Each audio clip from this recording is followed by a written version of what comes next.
Okay, now if you look at the Lutzes, okay, so I managed everybody was trying, and Weber at the time was putting together he was acting as the spokesperson, and he's putting together a whole grandiose thing, an exorcism.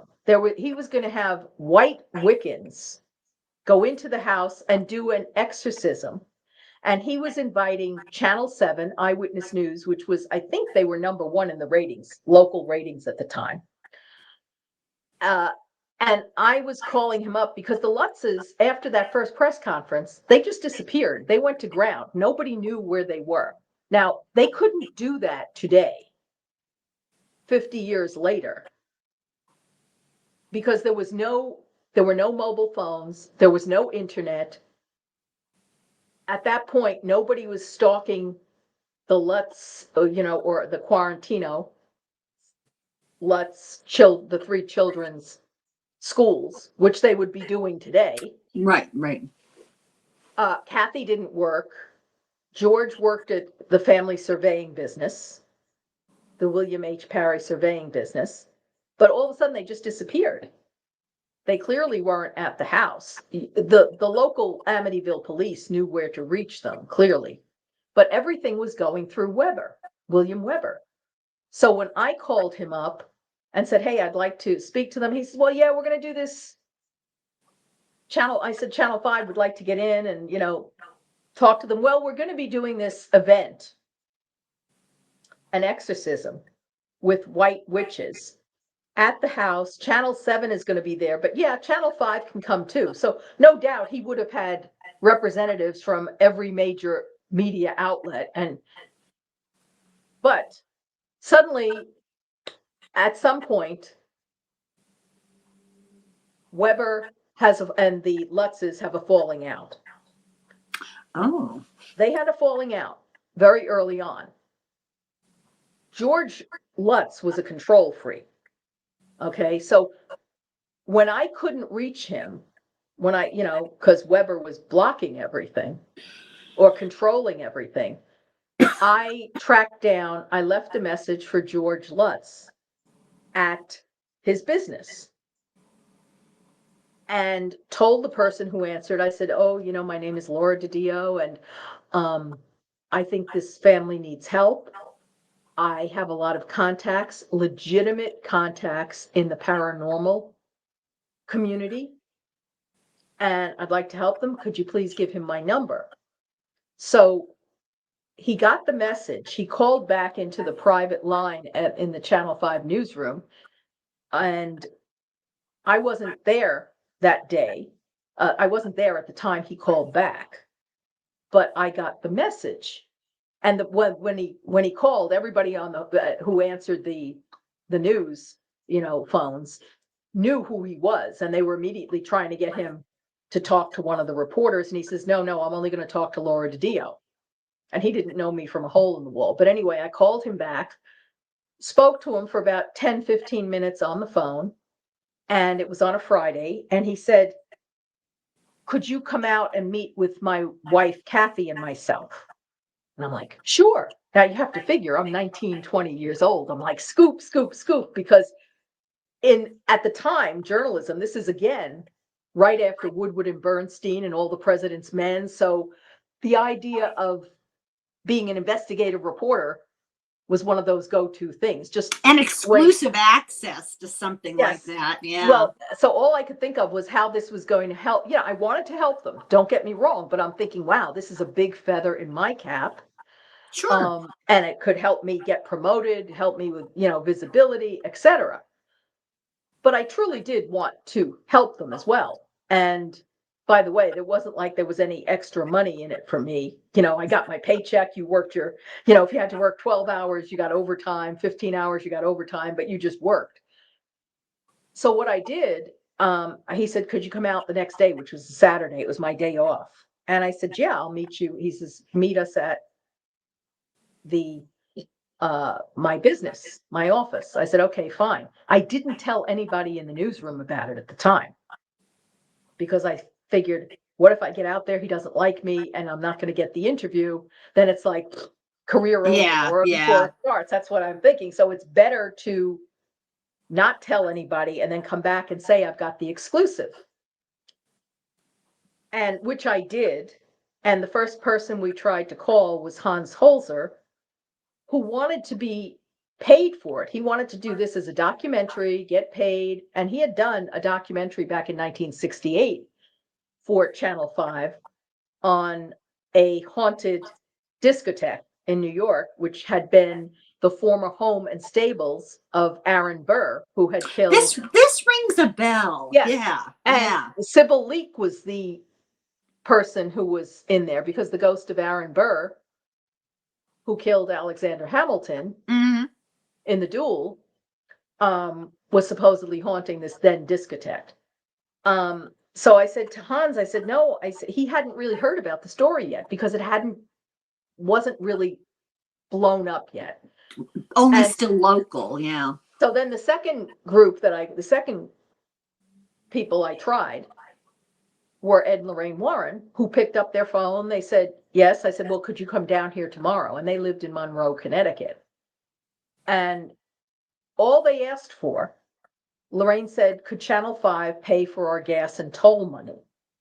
And at the time, between New York and Connecticut, where they were, you had these 25-cent tolls every 2 or 3 miles. It was a big pain in the neck. They've since been abolished, but you had bridge tolls, etc. So that's when we arranged to go in.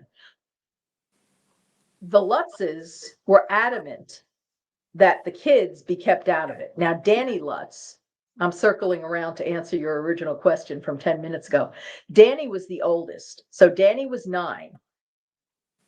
Christopher, the middle child, was 7. And then Melissa, who they called Missy, she was 5. So the kids were very, very nice. So I knew the kids. They were around. Actually, George and Kathy had gone to live with Kathy's mother.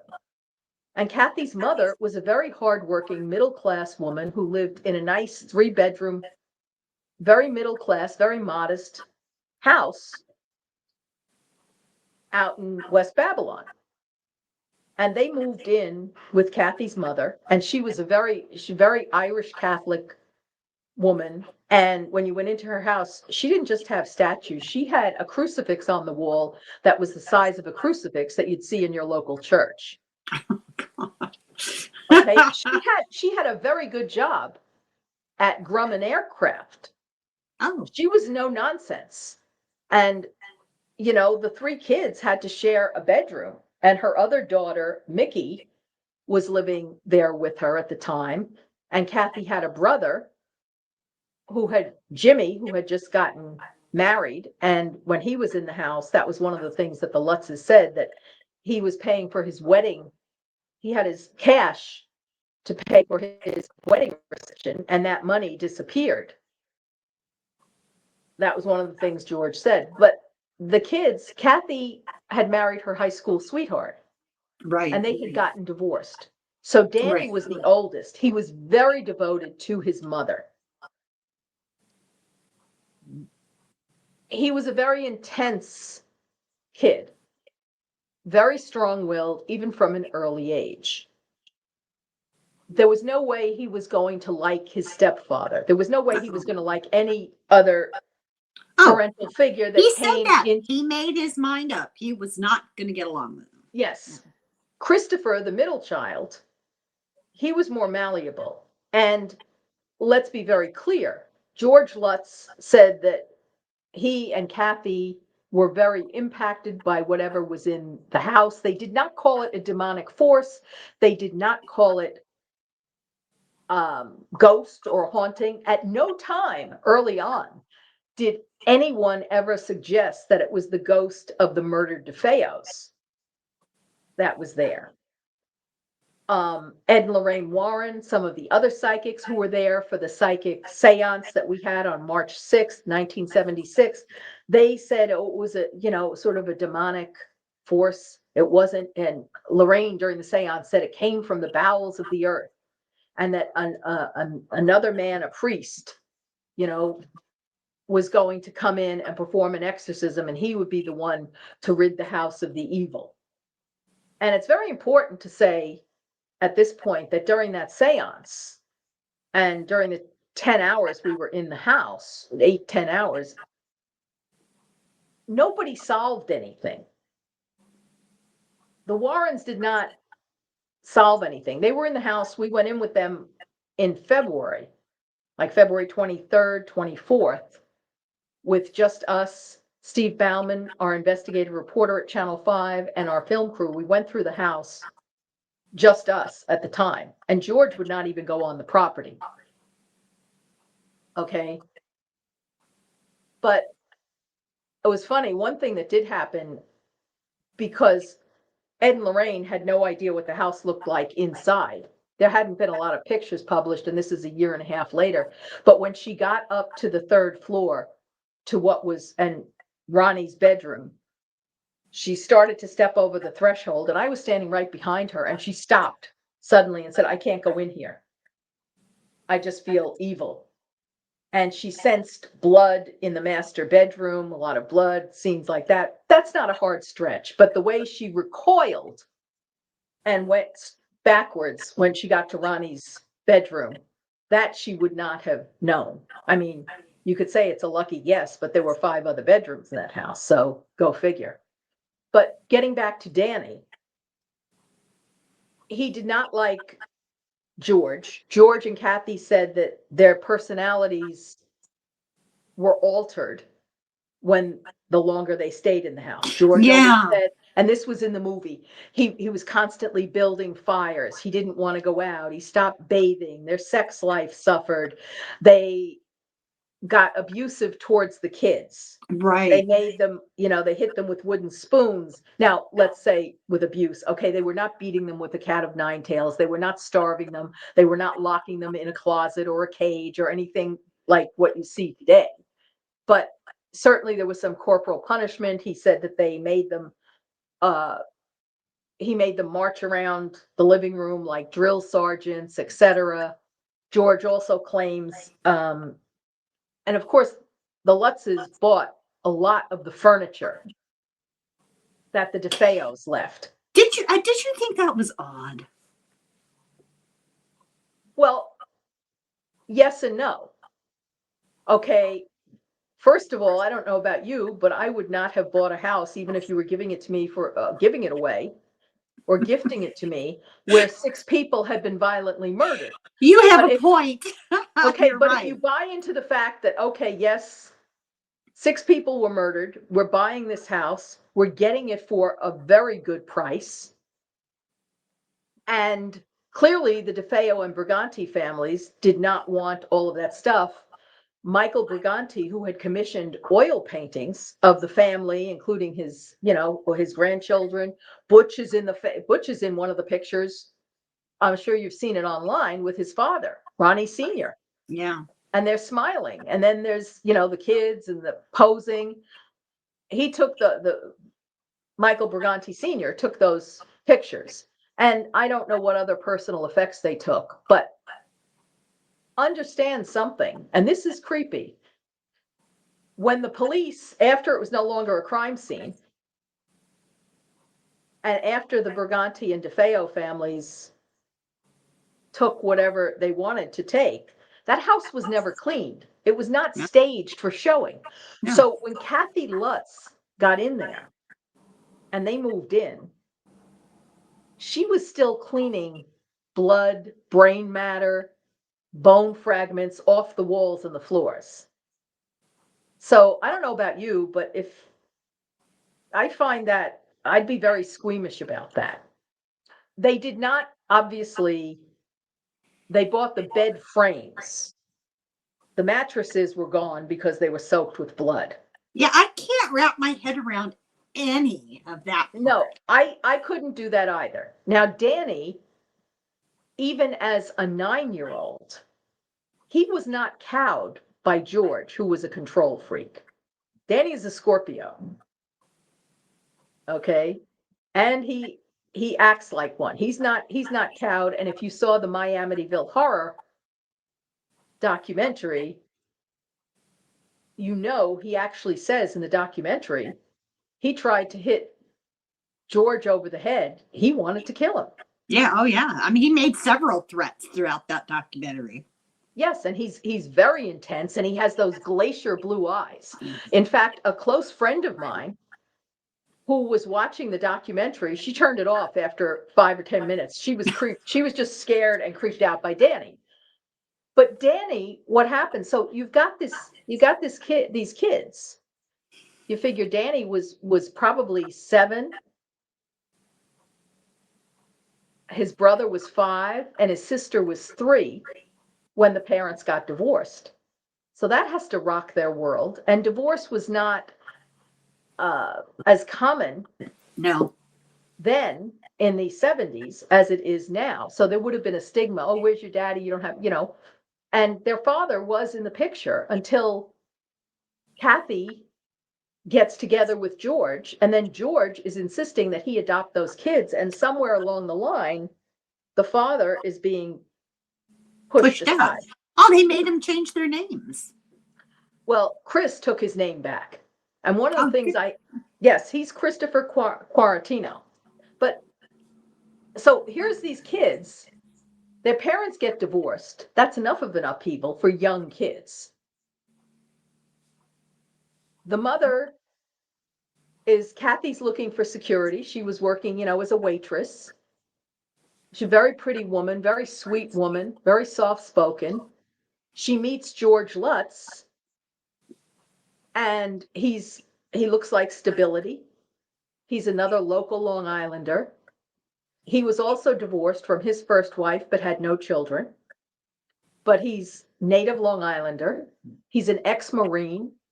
He's got a thriving business because you figure in the 70s, there was a lot of development going on Long Island. So they're going to need surveying services. And the business, it had been the family's business since his grandfather. So he was the, 3rd generation. And now they've got a stepfather in there who's laying down the law, especially to the 2 boys. Yeah. Missy was not a problem. She was a very sweet girl. She's the one who thought about, who came up with Jody. The pet pig.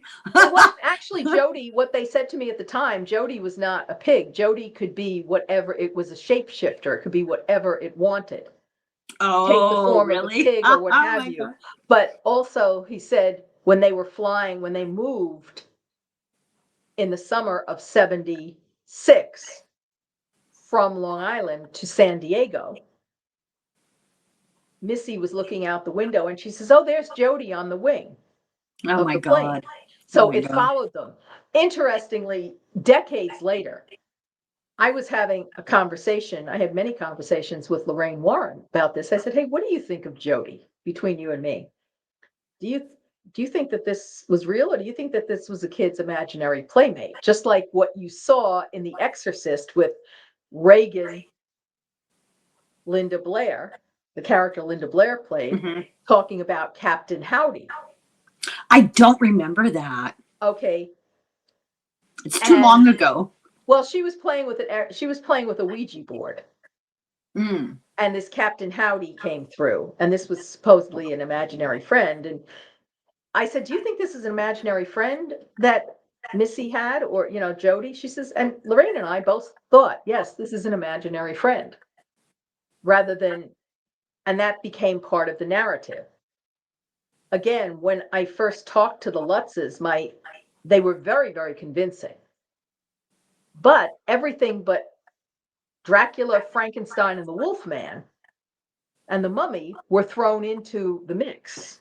Yeah. So that sort of defied credibility. How could all of these things have happened? The flies on the thing. And I did talk to the priest who said that when he went in to bless the house, that something hit him, punched him, or slapped him in the face and said, get out. Yeah. And I did talk to him at the Lutz's mother-in-law's house, Kathy's mother's house. And I said, did that happen? He said, yes, it did. But at the time, the Catholic Church, he did one interview, I think he was on one TV talk show, and after that, the Catholic Church shut him down, and then he disappears from the narrative, supposedly goes to California, and rumor has it he was defrocked.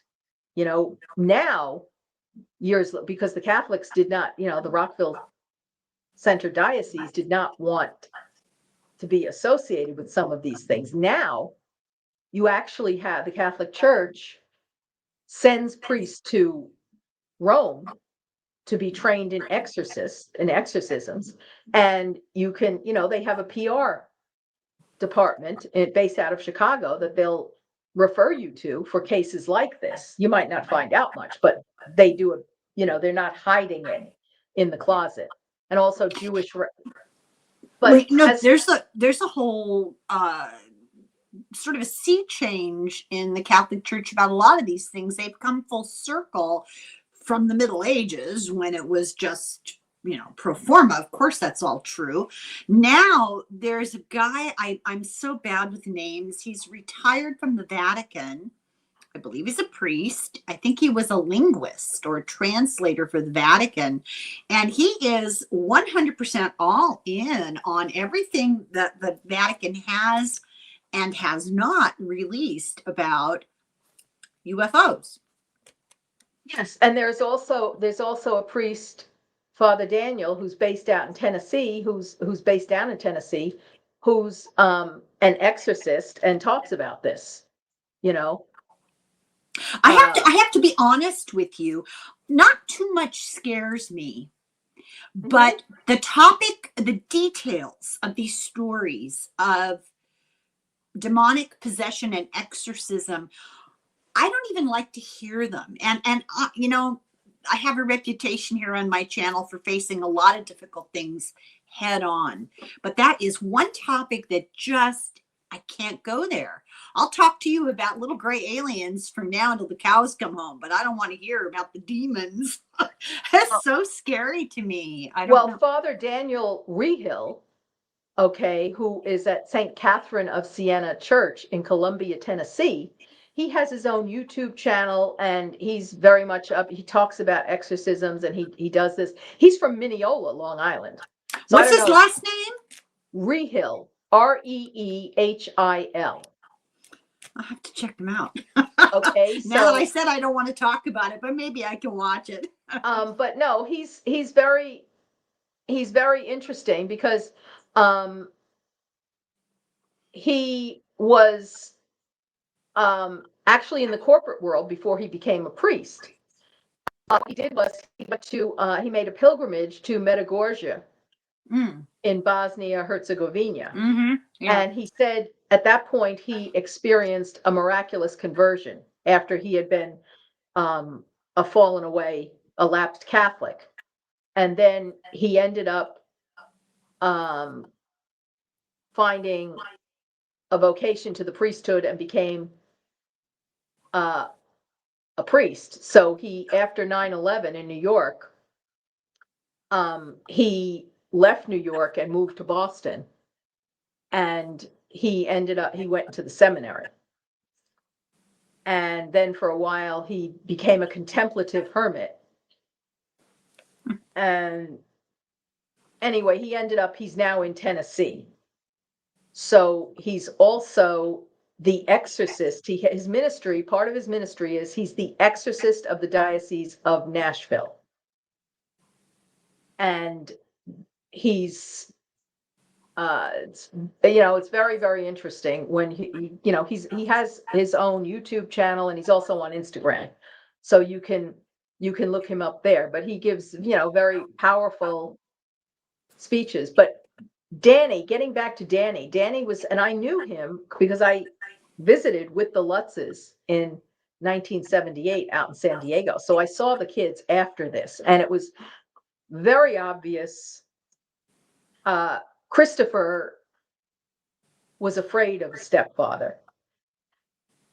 He was always sort of looking over his shoulder, is he there? Is he listening? Hypervigilant, yeah. Yeah. Danny hated him. And I remember helping Kathy do the dishes in the kitchen. And Danny was helping out because after we washed the dishes, Kathy put them into the dishwasher. She's a very clean person. The kids were always, yeah, I know, I never saw anything like that. But Danny was helping. He loved his mother. Okay. And at one point, George said something to him, and Danny shot him a look where, like, just shot him a look, very sullen. And if looks could kill, Oh my he was shooting God. daggers out of his eyes. So Danny wasn't cowed. Missy was just a sweet girl. She had, at the time this happened, this 28 days, she was 5 years old. She had not yet reached the age of reason, which most people accept is 7. That doesn't mean that 4 and 5-year-olds can't testify to abuse or or bear witness to things that have happened to them, but just that they might not be fully cognizant of the implications. But Danny never liked George. He loathed him. He abhorred him. And Danny scares a lot of people because he doesn't just have a chip on his shoulder. He has a large block of salt. The redwood forest. Huh. I always got along with Danny. Okay, so he was always I didn't have a problem with him. Now, interestingly, what happened was, as a teenager, when they moved from San Diego and then they were out in Arizona, Danny ended up running away at 16. Yeah. Dropped out of school, comes back to New York where he's got cousins, some aunts, uncle, whatever, uncles. His grandmother is out there, and he gets a job as a UPS driver. And he puts all of this behind him. Okay? He puts all of this behind him post the 1979 Amityville horror movie. Now, there is a point between 1979, there's a 20-year gap where, for a while, until you started having all the cable channels coming in, where it wasn't talked about as much. The remake with Ryan Reynolds happens in 2005. I didn't know there was a remake.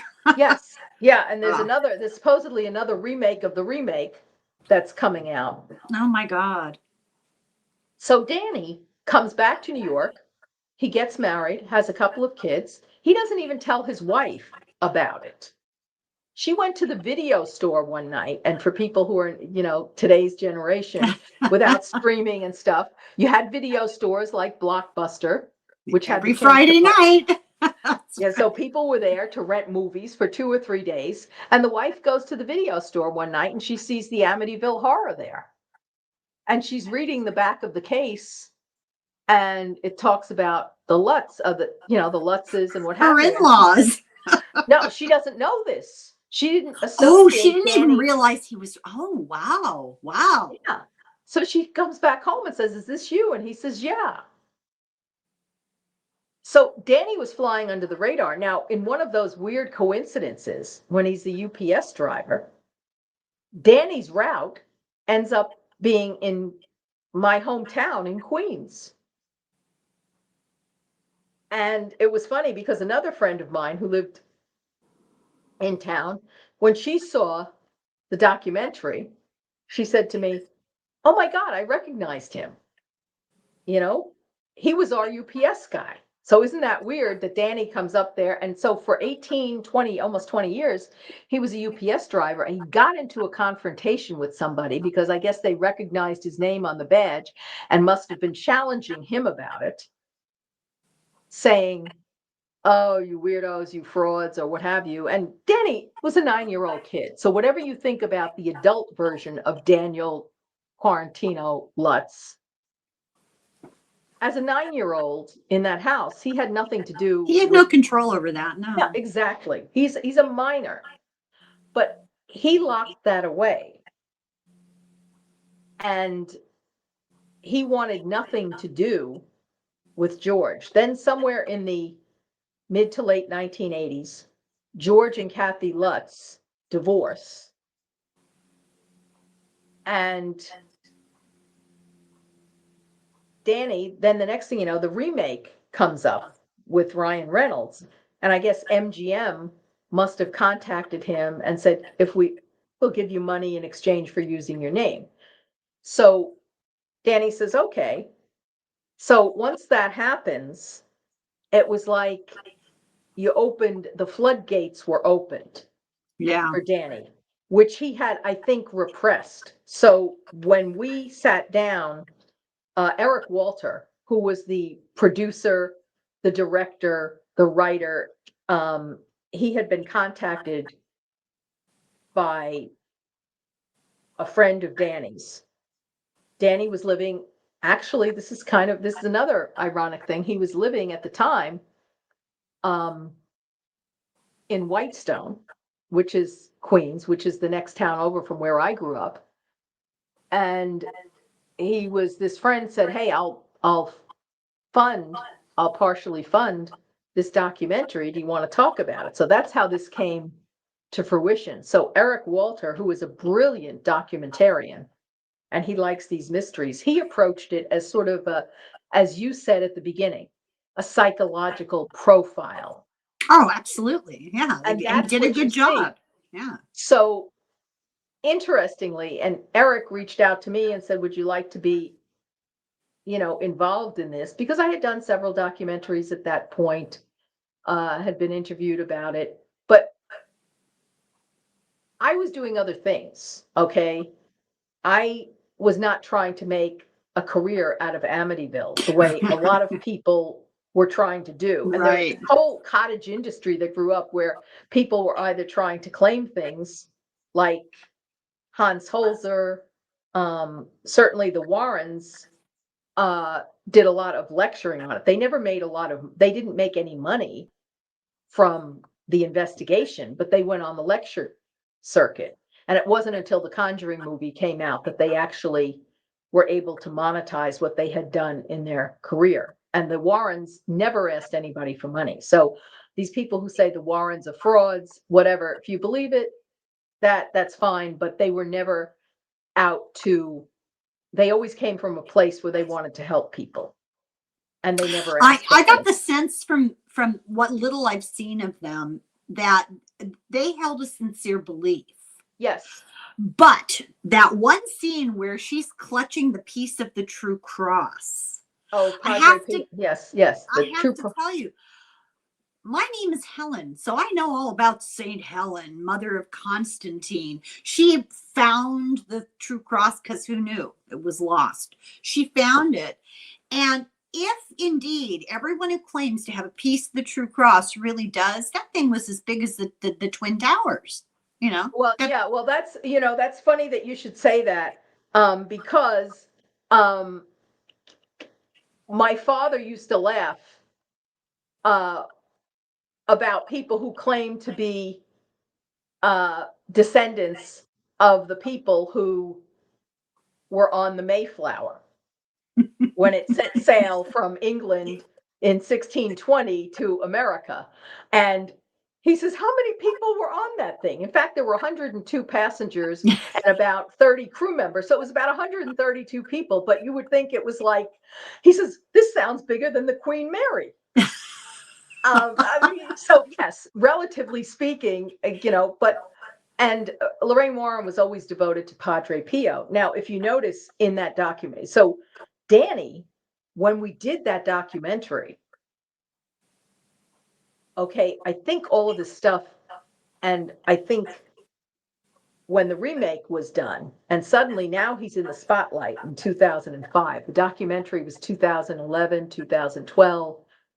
He's in the spotlight again. And I think a lot of what he had repressed came back. Yeah. So interestingly, now, let me ask you a question. What did you think when you saw the questions I was asking Danny? You liked the line of questions, but what did you think about the line of questioning itself? What did you think? Well, that's why I got in touch with you. I was impressed by your line of questioning. You asked the kind of questions that I wanted to ask, because the way I looked at it, I didn't have a preconceived belief that it was true or not true. I was being open-minded about it. I believe that the human mind is powerful and we can create all kinds of situations just with our minds. But I also believe in consciousness being far greater than what we understand. We don't understand what it is we're interacting with or seeing, and it's the nature of humanity to ascribe spiritual and remarkable characteristics to things that we don't understand. What is the famous saying about one man's miracle is another man's scientific thing? You know, I'm not quoting that very well. So when you were asking questions, the question that really struck me, you asked him if he thought that the entity or the being, I don't know the words you used, but whatever was in that house, Danny, do you think that it followed you? Because he was talking about living in the desert and being so troubled. And you asked him if he thought it had followed him. That was exactly what I was thinking when you asked that question. I thought you were fair. Okay, so did you have the feeling that it was scripted at all, the questions? No. Okay, so what's extraordinary, by the way, about that interchange, and there's hours and hours of questions, of interviews. Eric Walter, who was 25 at the time we did that, didn't give me any. He's the director, he's the producer, he's the writer, and he was meticulous in constructing this and in finding people to interview. Psychologist. There was one psychologist that interviewed Danny, and the woman was just not strong enough for him. And is that the one that was in the video, in the documentary? Well, there were two of them, and there was a second one, and the second one was better. I actually said to Eric, I suggested to Eric, why don't you get Father William O'Malley to interview him? The priest who had been in the Exorcist movie and who taught about these things, because he was in New York. And it's too bad he couldn't have gotten him.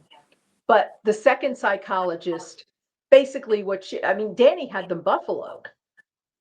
I mean, he was a strong guy, and he was like, and you saw he got very irate if somebody was challenging him. Yeah. To take a lie detector test, and the woman basically came to the conclusion, I think you'll recall in the documentary, that she didn't necessarily believe what Danny was saying, but she thought that he was being truthful insofar as Danny truly believed what he was telling her. This was his, whether or not he misremembered it, that he wasn't just, in other words, making up fiction. No, and I think to get to the core of his trauma and the disturbance in his psyche, it would require years of intensive counseling, years of intensive therapy. The woman that I'm thinking of that was the counselor was the weakest possible kind of therapist you could possibly. She was completely inappropriate for. She wasn't up to the job of dealing with him. I mean, I wasn't impressed with her either. But you know, what can you do? That wasn't my call. But when it came time for me to do the interviews with Danny,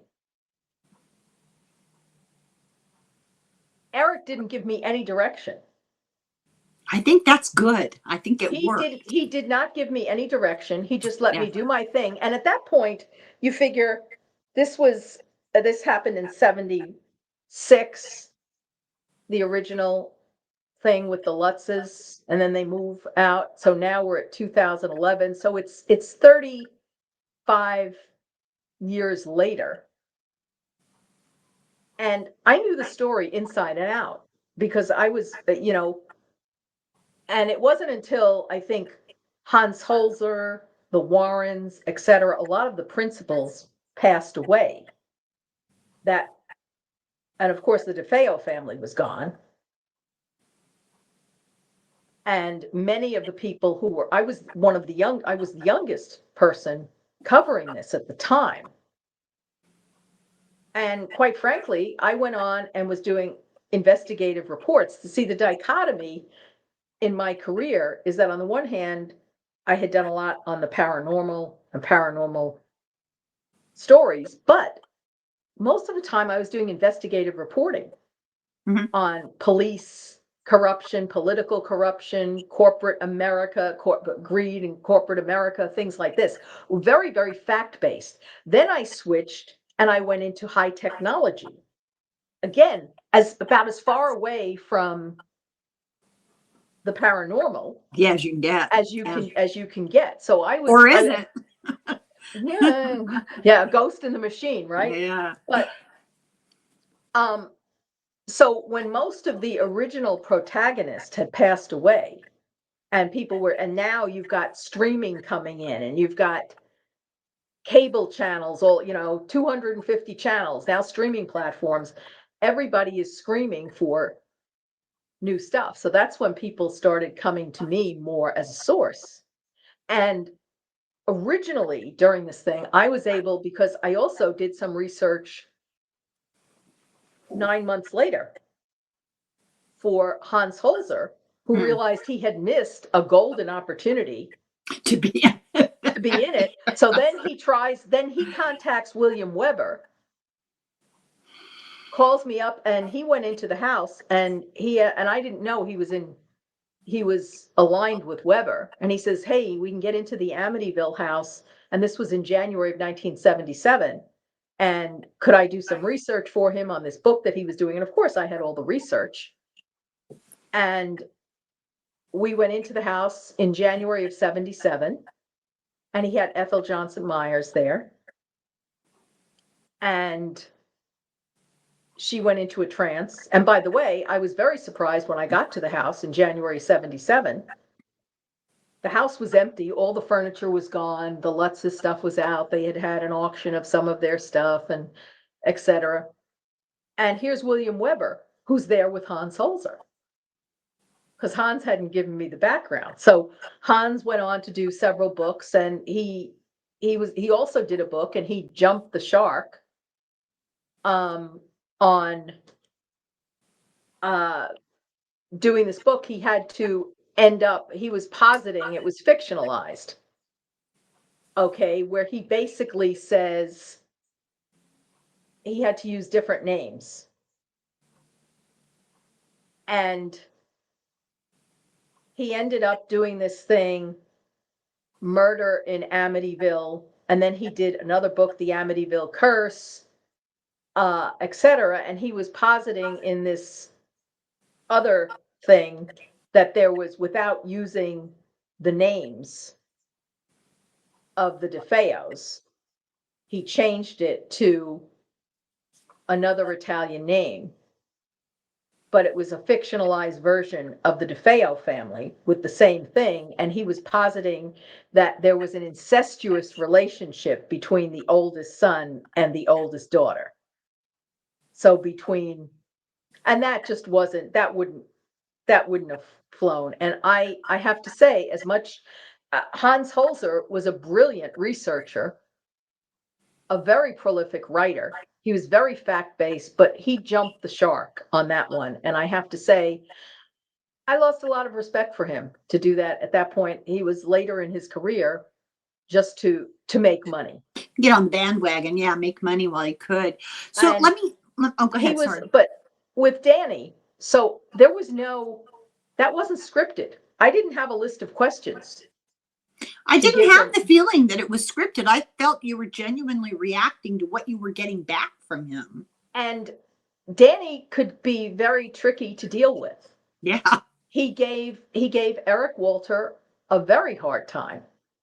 I think you'd make a wonderful psychiatrist. He gave a lot of people a very hard time. He did not give me a hard time. No. We just sat and we talked, and at one point I said to him, because he kept talking about Lee, that was what a lot of the family members called George Lutz, Lee.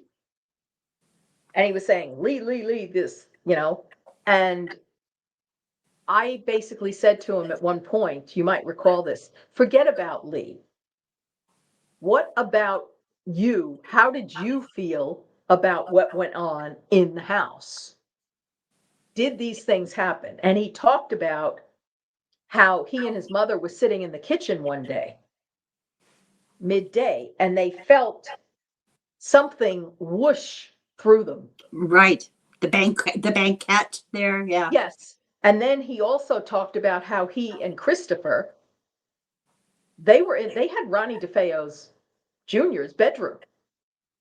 And when I tell you that house hadn't been cleaned out, in that closet, they found all the ammunition from the guns. The guns Oh my weren't there, but God. they were playing with the bullets. These children are traumatized without even knowing they're being Well, traumatized. I think kids playing with bullets, especially when you had G.I. Joe and all this other stuff, and the post-Vietnam War and this other thing, you see it on the evening news. I don't think that they were, little boys No, play war games. not because it was bullets per se, but you can't convince me that in the back of his mind he wasn't fully aware of the implications of that.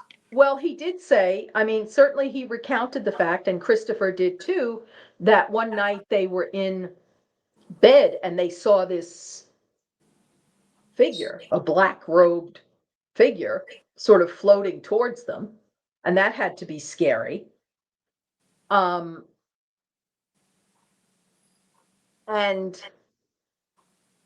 he recounts a lot of those things. And then we continued the interview.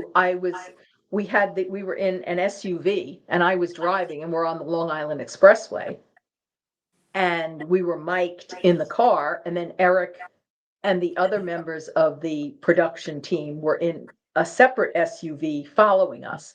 And I vividly recall talking to Danny and saying, Danny, there's a couple of questions I have. You despise George. You loathed, abhorred him. You said you wanted to kill him. Why didn't you take your name back? Your brother, Christopher, changed his name back to Quarantino. He says, well, and I'm not really that satisfied with the answer, but it's his answer. And he just basically said he never got around to it, or he didn't have the money at various times. And I don't know. I don't know. He didn't have much of an identity, but that was his identity, I don't know, but he basically said, I said, what is it you want out of all this? And he ends up crying. We went for the Barbara Walters moment. He ends up crying on camera, and he said, I just want people to believe me. Yeah.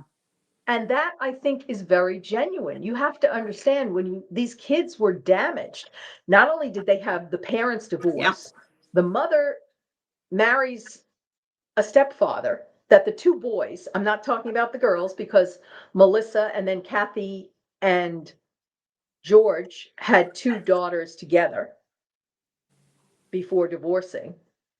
And so the three girls got along very well with their father. And of course, Noelle and Gabrielle were never in the Amityville house. They never lived in New York. So they were separate from it, and they try and stay out of the limelight altogether. Melissa has never given an interview, but she has been involved with the production George's estate. Ironically, so George was living in Las Vegas at the time he died suddenly of a heart attack. Kathy was living in Arizona, and ironically, her first husband, they ran into each other in church.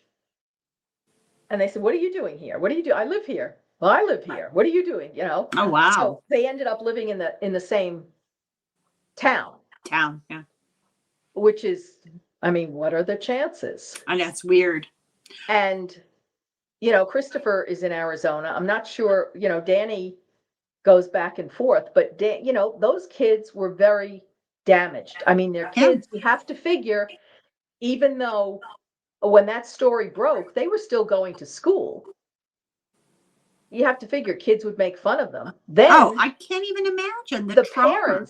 The parents up and move them from Long Island to San Diego, and they're on their own. I mean, they're now across the country. And George and Kathy went on a press tour, and Danny left them alone. I couldn't believe that. That's what Danny claims. I mean, he said that they were at a priest residence, or like a boarding school, kind of. Church boarding so school. they weren't. It wasn't like they left and went on vacation and left the kids home alone. No, but just the fact that these children have unaddressed trauma, multiple layers of it. I can't believe it. I'll tell you, the most frightening moment in that movie that you made was right at the end, right at the very end, where I think it was the cameraman, maybe it was the producer, asked him, "Come on, Danny, did it really happen? Was it real?" And he almost lost it on camera. He says, I'm going to have words with you, or I'm going to deal with you when the camera turns on. He was chilling in his cold aggression. It was scary. And I often wonder how much of that he was putting on for the camera as trying to be the super alpha male. Now, if you notice in that thing, I never had an issue with him. No, you didn't. And he was extremely respectful of Lorraine Warren. Obsequious was the word I thought of. No, I wouldn't call him obsequious. That was genuine. No, that was genuine. I mean, Danny identified at the time, I don't know if he still does, we're talking, 15 years later, but he identifies as Catholic, and he was getting angry when Lorraine was talking about Padre Pio, and when she had the cross, the relic of the true cross. And he didn't think that the camera crew was being respectful enough. Well, he asked them if they were believers, and two of them were. They didn't want to answer him. It was really apparent. Yes. And he forced them into a corner, and they said, well, reluctantly, they admitted that they weren't religious. And he kind of went for the jugular. I felt sorry. They were cornered. It was terrible. Well, Danny is very bumptious and bellicose. Like he's spoiling for a fight. Like, hey, I got this chip on my shoulder. He's sort of like the bantam cock in the barnyard, but he was not that way with either Lorraine or myself. And at the time that we did that, filming at Lorraine's house, and we were in the basement where they had the museum, the Warrens Occult Museum, and it's very low ceilings in close quarters. You probably couldn't tell because it was very close. Was that where the chickens were? No, that was Einstein and Lake Winter. And at the time, Lorraine was right on the cusp of, she had she was in the early stages of dementia or Alzheimer's or what have you. So she was being a little forgetful. There's a point where she says to Danny, "Well, was George good to you? He was good to you, right?" It's like, no. And she knew she knew that there was problems. She knew, originally, but she had forgotten. So she was right on the cusp of, and it was sad, but she was mostly still with it at the time. But Danny was very respectful towards Lorraine. And I have to say that the Warrens, Ed and Lorraine, went out to visit the Lutzes in California. And Ed Warren in particular spent a lot of time trying to talk to, help Danny and Christopher. Do you think that the Warrens inherently suspected that these kids were carrying a burden? Let's just put it that way. I won't imply anything else, but that there was unresolved trauma going on with them and they weren't getting the help they needed. I think they inherently felt that. Oh, I think there's no question that they knew that the boys had issues. Anybody would. I don't know. Apparently their parents didn't. Well, I think what you have to say is George and Kathy, when they got divorced, right? You then have to start saying what happened. Okay. At that point, you can't talk about them as the Lutzes. They divorced around circa 1988. And people have reported that they remained amicable. But in fact, they weren't really in touch all that much. Kathy moved to Arizona. George had a new relationship and was living in Las Vegas. So they didn't really see that much of one another. George was still going, trying to do deals involving Amityville that somehow never got off the ground. So, and to give you one example, he was working with some people trying to do a book or a movie that revolved around Christopher, fictionalized thing that supposedly involved Christopher moving back to the Amityville house and becoming possessed or something.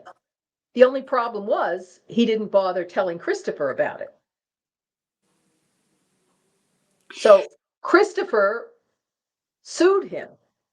So oh my God, they got into it. Now I'll tell you, nobody wanted to dislodge, nobody wanted to mess with Danny. Because Danny's reputation preceded him. Danny did not want anything to do with him. And basically what you saw in the Amityville Horror was what you got in real life, which was you mess with me and I'm going to mess you up real bad. Yeah. So even George would stay away from Danny. Now, so George kept trying to do these projects, which never really came to fruition. Okay.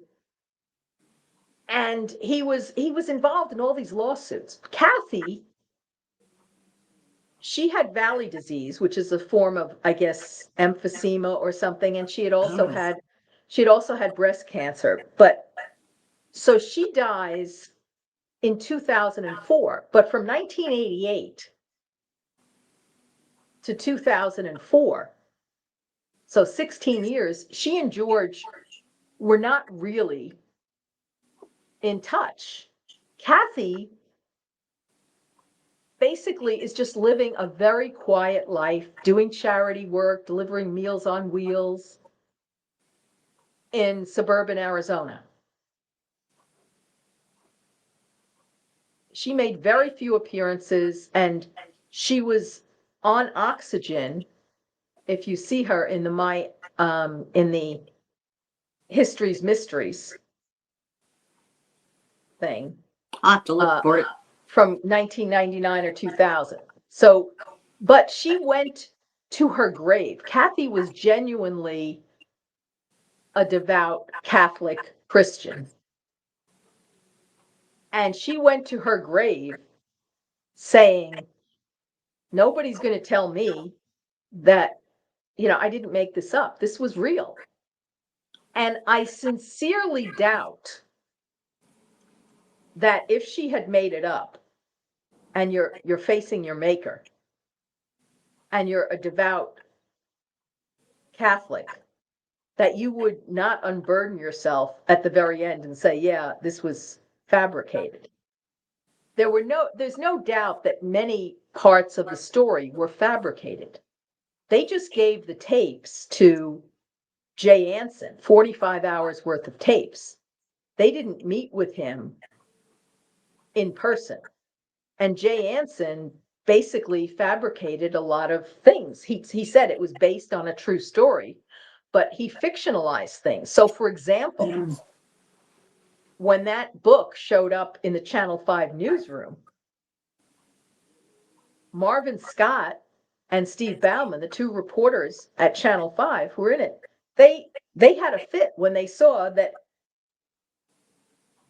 Jay Anson was attributing quotes to them stating that they were scared and this was this house was, and they said, we never said this. And they were pursuing litigation.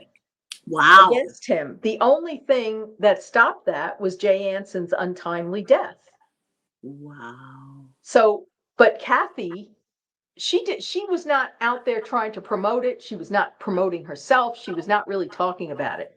I think the last interview that she probably did was around 2000, 2002. But you can't just say the Lutzes.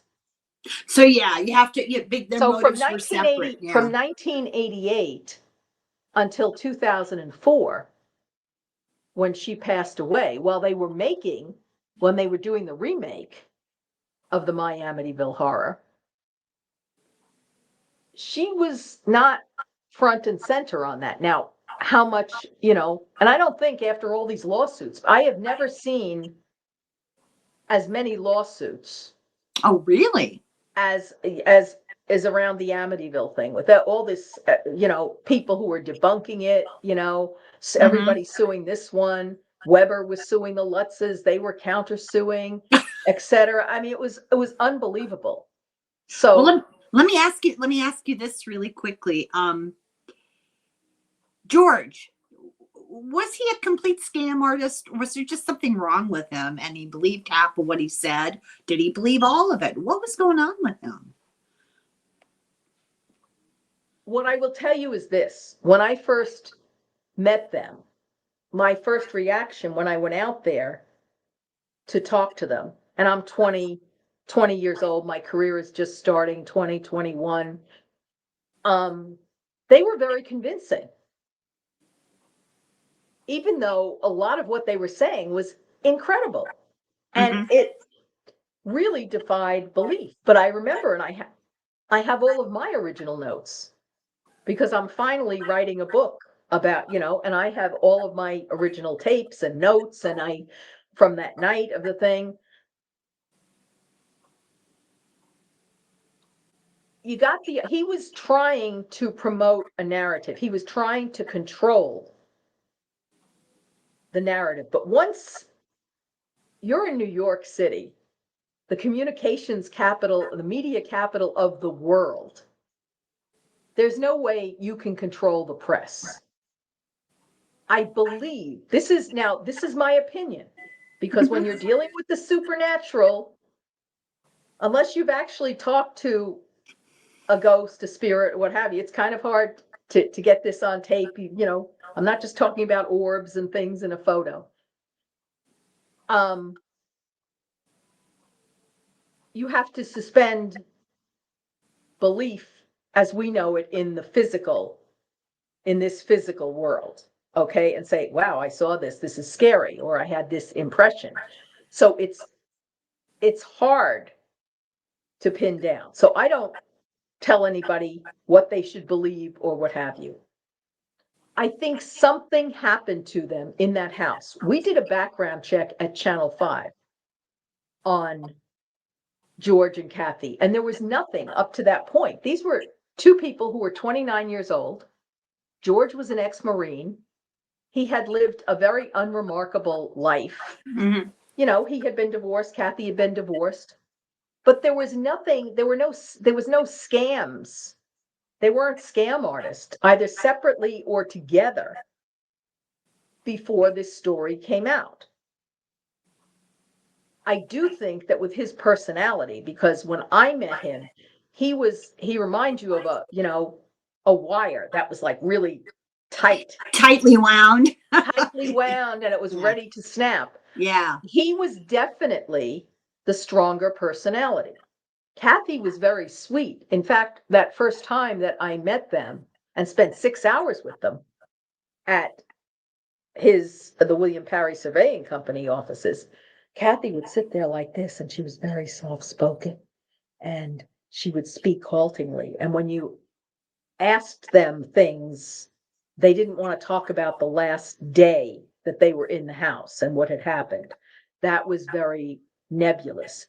But George would call up, and he, like when Steve Bauman did the first story in February, the end of February 1976, when we went into the house with just the Warrens and ourselves, he called up the next day, and he said he didn't like the fact that Steve Bauman used the word demonic in there. But you can't control the press. You can try. Yeah. So I think now for those people, and this is what I always said at the time, for those people, the faction that says the Lutzes were scam artists, they made this up just so that they could capitalize on these murders and make a lot of money, get rich. Here's the thing.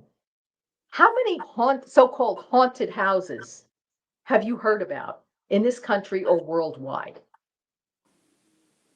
There was no guarantee, if you say this house is haunted, Yeah, that it was going to take off the way it did. Now, true, you're in New York on this beautiful setting, beautiful house on Long Island that had been the scene of a horrific mass murder of 6 people, an entire family wiped out, followed by a trial. And Ronnie had been convicted in October 1975. So it had the elements, but even then, no guarantees. There was no guarantees that Hollywood was going to come calling, because there was a more horrific, I've heard of so-called scarier things that have actually been well documented by outsiders that haven't taken off the way this has. This Correct. cottage industry, and now you have all these things. Amityville Karen, Amityville in space. I mean, they're just using the word Amityville. Yeah, I'm not familiar with that. Oh, well, just look up all the books and movies that have been made. And then you had the vampirologist, Stephen Kaplan, once who was involved in that. He thought he was going to be involved in going into the exorcism part of the thing that was going to be that Weber was setting up. And when that didn't happen, he then became a debunker and wrote a book debunking it. So there's no way George, up until that point, I mean, he's 29 years old. He'd been a former Marine. He was working in the family business. All of a sudden, he just decides he's going to become a scam artist. I'm not saying it can't happen. Okay, but the return on his investment, because let's face it, once you put yourself in the spotlight like that, he didn't just fall off a turnip truck. Yeah. Someplace. You have to know there's going to be a lot of controversy, a lot of ridicule, a lot of people attacking you. And he was a former Marine. They're of a certain bent, they're not given to flights of fancy, I don't think. My feeling about the whole situation is you're talking about 2 families, one after the other, that had this dominant male personality in the home that was not okay. And I think you've got a combination of some psychic thing and some psychological thing. It was just a moment when those 2 things met. And the presence of George, I do think, was pivotal, excuse me, in the manifestations that they did experience. I don't think they completely lied, but I don't think he was okay. Look, you can make a case. The people who say this is BS and it was all made up have a very good case. There's mounds of evidence to say that you can point to that say, yes, this was exaggerated, this was made up. Yeah. And the Lutzes themselves in subsequent interviews over the years, in the late 70s, did acknowledge, hey, we didn't say that. Okay, that was made up, or this, and Jay Anson had to say that he took literary license. Right. It was exaggerated by other people. Yeah. Yes, but to your point, when talking to Danny, for example, and also Christopher, when we asked about George would paint things with broad strokes. And as a reporter, I had to sift through that because at that time, it was not getting on and just giving my opinion one way or the other. I had to come back and tell my news director, my managing editor, Steve Bauman and Marvin Scott, this is what I found. You had to present facts insofar as we could lock them down. So George, for instance, would tell me the DeFeo's former maid, Lynn Nonowitz, she had a nervous breakdown and she's going into a mental institution. Well, that wasn't quite true. Lynn Nonowitz, who has since passed, she's also deceased. She was a good friend of Louise DeFeo's. She would come by and help her and clean the house, but she was not a maid like you would see a maid in a uniform who was living help. No, that wasn't the thing. She was very close. She testified at the trial. She was very distraught. She was very close to Louise. I don't think she had a clinical nervous breakdown where they put her on a 5150 psych hold.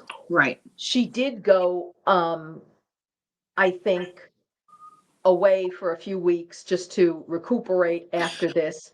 But she was not in an institution, is what I'm saying. No. Right. Okay. So that wasn't true. The other thing he said was no animals wanted to go on the property.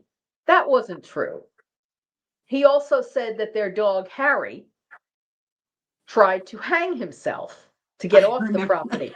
Okay, so in talking to Danny and Christopher about that, they debunked that. They said, no, that's not what happened.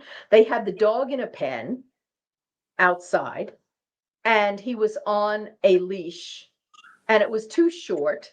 And the dog was climbing. No, and he was getting caught up. But the dog did not try and hang himself to try and get away. Now, that said, my dog, when I went in 2 weeks after the seance, which was, very chaotic. It was like a party atmosphere, etc.